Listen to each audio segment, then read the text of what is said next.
Hi, I'm Melissa. I'm one of the ministry leaders here at Higher Hope, and I'm coming to talk to you a little bit about mental health.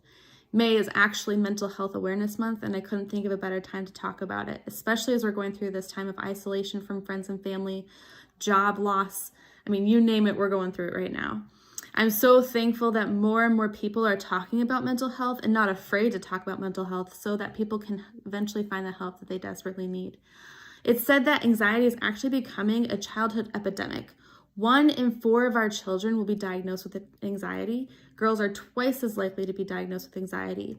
The average onset of symptoms is age 6. Parents with anxiety are said to be 7 times more likely to have a child with anxiety. And 2/3 of our children will actually go through a traumatic event before they turn the age 16. That can be something like little T trauma, which is the loss of a pet, a family pet, or a non-life-threatening injury like breaking a bone.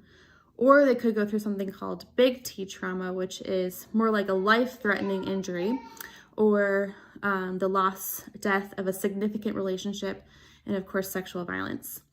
I mean, although there's more statistics, that's just a few, but that alone is just disconcerting.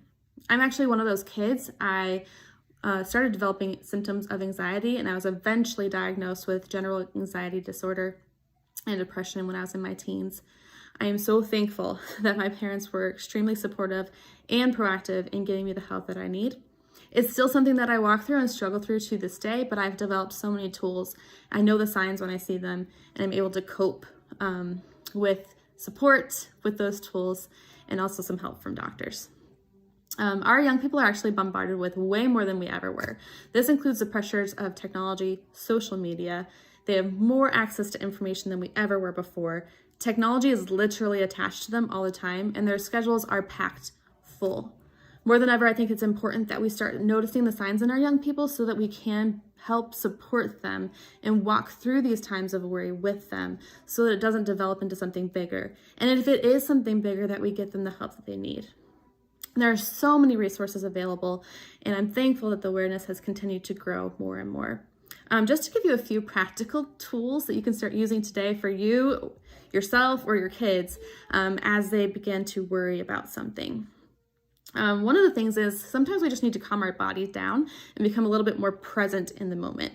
And so one tool is to count down our senses. So this could be something like name 5 things that you see, 4 things that you can touch, 3 things that you can hear, 2 things that you can taste, and 1 thing that you can smell. It doesn't matter what order you do the senses in, it's just a matter of putting yourself back into the moment and seeing the things that are around you. Another great tool is to find relaxing activities. So for me, this looks more like physical activity. I love to create lists because it helps to empty out my mind, and things like puzzles or board games. Try to stay away from screens if you can, because screens actually promote overstimulation and could make you more anxious. And of course, something that I think is so important is to set reasonable expectations. This means that we actually apply the verse John 16:33 that says, you will go through trouble. And so we set up our kids with the expectation that you will have hard times in life. You will have a friend that talks behind your back. You will have a moment where you may not be invited to something. You may have a relationship that falls apart.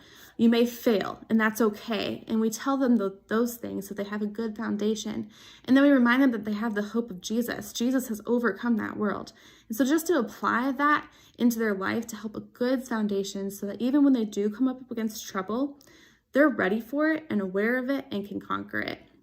And of course, most importantly, is to find scripture that you can meditate on. And of course, pray. One of the things that I find when my mind is racing, lists are so good, but praying is even more important. So at night, my mind tends to race a lot. And if I am able to then make that into a prayer, it helps to rest my mind a bit so that I can then find a way to just fall asleep. I think most importantly is that you just reach out. Reach out for support. You're not alone. Obviously, with those statistics, you're not alone. Parents are walking through this and it's hard. I was that child. So I understand it from that perspective, but now I'm that parent. And so it's important for me to learn the tools that best help my child and to be aware of the things that might be going on with her. So you're not alone. Help, reach out. There are more people that are going through this than ever before. And we are more than happy to point you in the right direction or give you the resources that we have available. I hope this was helpful. And again, you're not alone, and there is hope. Jesus has overcome the world.